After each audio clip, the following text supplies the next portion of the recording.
The rain had started earlier that afternoon, a steady downpour that slicked the streets and blurred the city skyline in the distance. I had arrived at the train station drenched, despite the umbrella I carried, the dampness clinging to my clothes as I found a seat on one of the old wooden benches. The station had the smell of age, dusty wood, a faint tinge of mildew, and something metallic that I couldn't quite place. It wasn't an unpleasant smell, but it carried a weight, as if the years had settled into the walls, whispering the stories of travelers who had passed through over time. The announcement had come almost immediately after I arrived. The train would be delayed by 2 hours due to track maintenance. 2 hours. The groan that rose from the few other passengers echoed my own frustration, though I kept mine silent. There was no point complaining. Delays happened, and what could anyone do about it?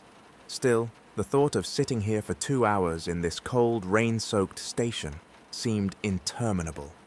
I slouched down in my seat, watching people as they fidgeted, checked their phones, or tapped their feet impatiently. Across from me, a young mother tried to calm her crying toddler, bouncing the child on her knee, while her husband glanced anxiously at the train schedule, muttering something under his breath.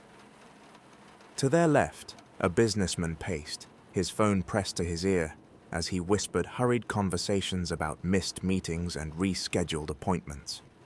The teenager next to him was slouched over his phone, earbuds in, scrolling mindlessly through his social media feed. It was a familiar scene, one that played out in every station, every airport, every place where time slowed and people were forced to confront the uncomfortable truth of waiting. I've always hated waiting. It makes me restless, like time is slipping through my fingers, wasted.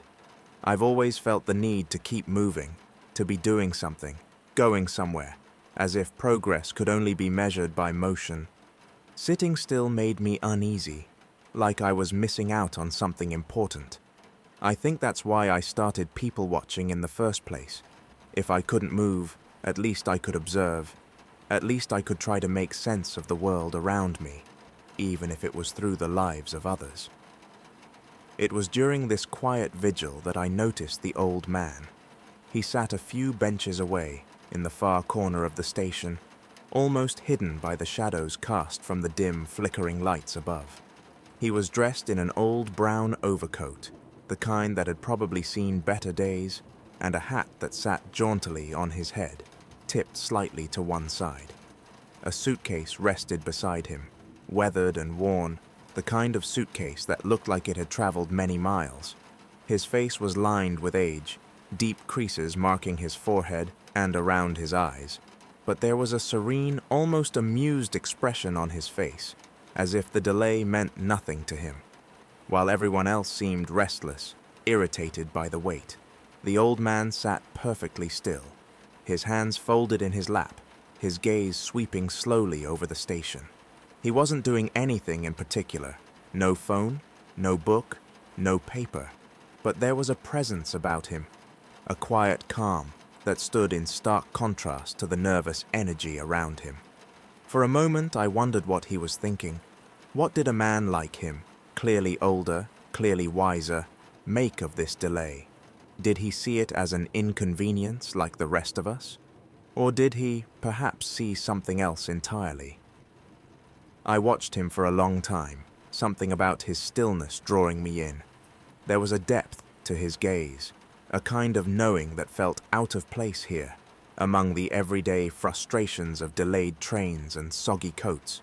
He wasn't just sitting, he was observing, the way one might watch a river flow or leaves fall from a tree, calm, detached, but fully present.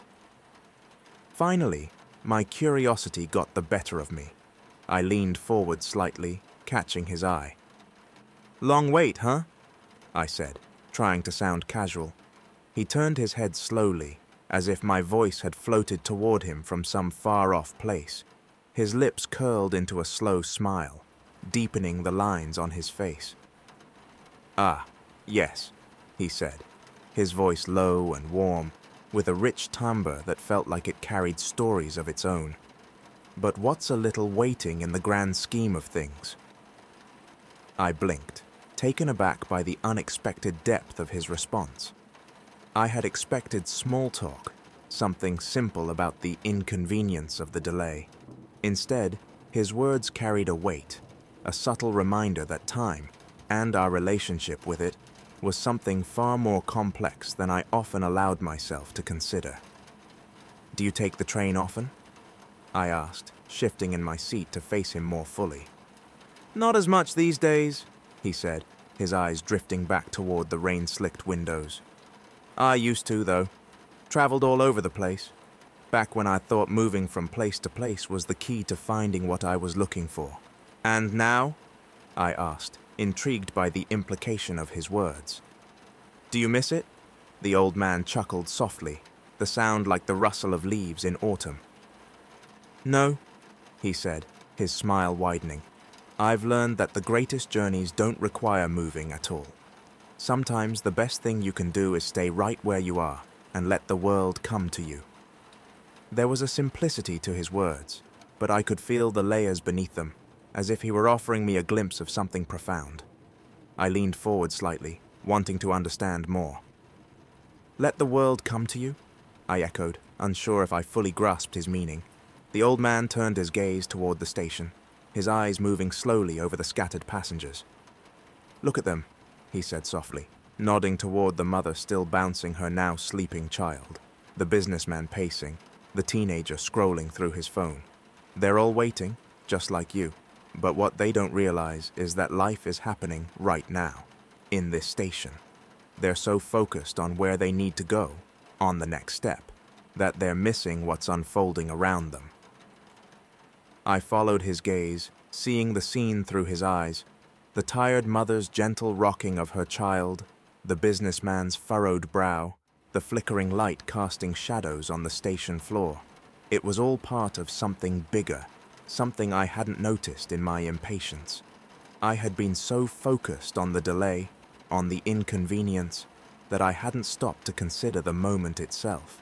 I had been waiting for the next thing, always thinking about what was ahead, instead of being present in the now. "You see," the old man continued, his voice thoughtful, "we spend so much of our lives chasing after the next thing. We think happiness, fulfillment, meaning, they're always somewhere else, just beyond our reach. We think that if we keep moving, keep striving, we'll eventually find them. But in doing so, we forget that life is happening right here, in the waiting, in the quiet moments." I let his words sink in, feeling them stir something deep inside me. How many times had I rushed through life, always focused on the next step, the next destination? How often had I been so consumed by the idea of what was coming that I had missed what was already here? I thought about the endless string of deadlines, goals, and plans that had always seemed to pull me forward, like a current I couldn't escape. And yet here I was, in this station, forced to stop, forced to wait. And in that stillness, I realized something. I had been moving so fast for so long that I didn't even know what it felt like to just be. To sit in a moment without needing to do anything or go anywhere, to let time pass without feeling like I was wasting it. The old man had something I didn't, something I had never even thought to seek. He had learned to find peace in the waiting, in the stillness. He had learned to let the world come to him, instead of constantly chasing it. "Do you ever regret it?" I asked quietly, almost afraid to hear his answer. "All those years spent searching?" The old man's smile faded slightly, his eyes growing distant as if he were looking back over the long road of his life. "Regret? No, not exactly. Every journey teaches us something, even the ones that seem misguided. But if I could go back, I think I'd spend more time in the quiet moments. I'd learn to appreciate the pauses, the times when I wasn't moving." His words struck a deep chord within me. I had always thought of pauses, of waiting, as wasted time, moments in between the important parts of life. But now, sitting here in this rain-soaked station, I began to wonder if maybe those pauses were the most important parts of all. Maybe the stillness, the waiting, the moments when nothing seemed to be happening, Those were the times when life was actually speaking the loudest.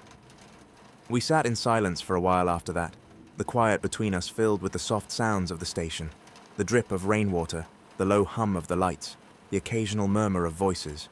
I watched the old man as he gazed out at the station, his eyes peaceful, content. I wondered how long it had taken him to find that peace, how many years of searching, of running, before he had learned to let go of the need to always be moving. As the minutes ticked by, I found myself growing less restless, more attuned to the world around me. The rain outside seemed less dreary, the waiting less unbearable. There was a strange beauty in the stillness, in the simple act of sitting here, letting time pass without rushing to fill it. The old man had given me something I hadn't known I was missing, an invitation to stop, to breathe, to be present. The train finally arrived, its whistle piercing the air as it pulled into the station. The few remaining passengers gathered their belongings, shuffling toward the platform with weary relief. I stood too, feeling the weight of the moment settle over me.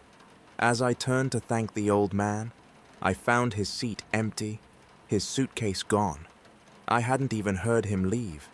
I lingered for a moment, staring at the empty space where he had been, a strange feeling washing over me. It was as if he had come and gone like a fleeting thought, a whisper in the noise of the world. But his words lingered, etched into my mind like a quiet revelation. As I boarded the train, I took a seat by the window, watching the station fade into the distance as we pulled away. The rain had slowed to a soft drizzle, the world outside blurring into a wash of gray and green. And yet, for the first time in a long time, I didn't feel the urge to rush ahead. I didn't feel the need to be anywhere but here, in this moment. Maybe, I thought, the old man was right. Maybe the best journeys aren't the ones that take us far from home, but the ones that bring us closer to ourselves. And maybe, just maybe, the greatest wisdom comes not in the answers we find, but in learning to embrace the waiting. The train rumbled on, carrying me forward, but for the first time, I wasn't in a hurry to get anywhere.